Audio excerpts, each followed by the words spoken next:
Oui, Sébastien, vous êtes le fondateur d'une place de marché qui s'appelle Direct Market et qui s'inscrit dans une démarche de circuit court tant géographique que financier. Et vous allez rapidement nous expliquer tout cela et comment justement vous reconnaissez particulièrement la place des agriculteurs en termes de valeur.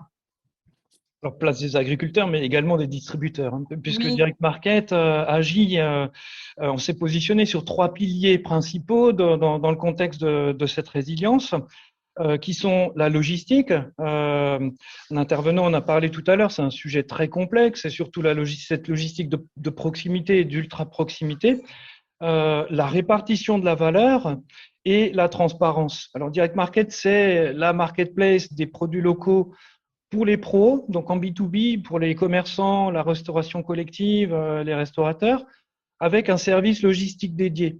On fait tout. On permet à une multitude de commerçants de passer commande chez une multitude de producteurs en un clic sur la base de shop de commande personnalisés.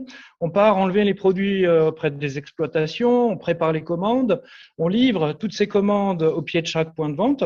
On gère facturation et paiement pour le compte de tous, pour le compte du producteur et du distributeur, de manière sécurisée.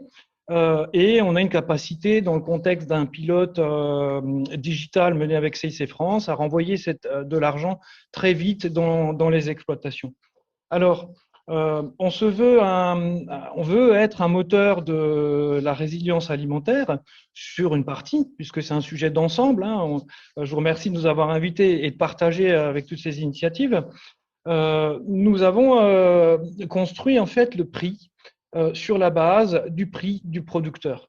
Ce que je dis là permettra certainement à Serge Papin tout à l'heure de faire le lien.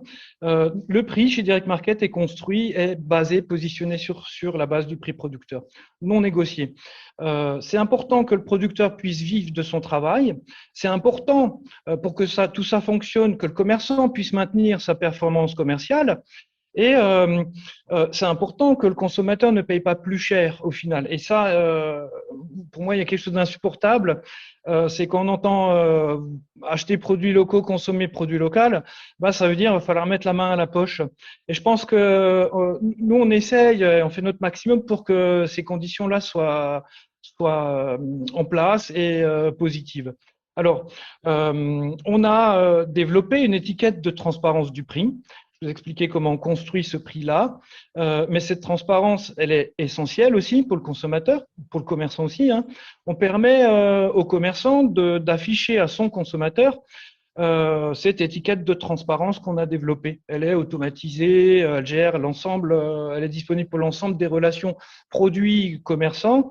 Vous pouvez lire en tant que consommateur le nom de l'exploitation d'origine, la distance qui sépare cette exploitation du magasin dans lequel le produit va être acheté. Le consommateur va pouvoir lire le prix payé par le prix qu'il va payer, qui reste libre et entre les mains du commerçant, c'est essentiel. Et il va également pouvoir lire la part qui revient à chacun, la part qui revient au producteur, celle qui revient au commerçant, la part de la logistique et bien sûr la part du fonctionnement de Direct Market.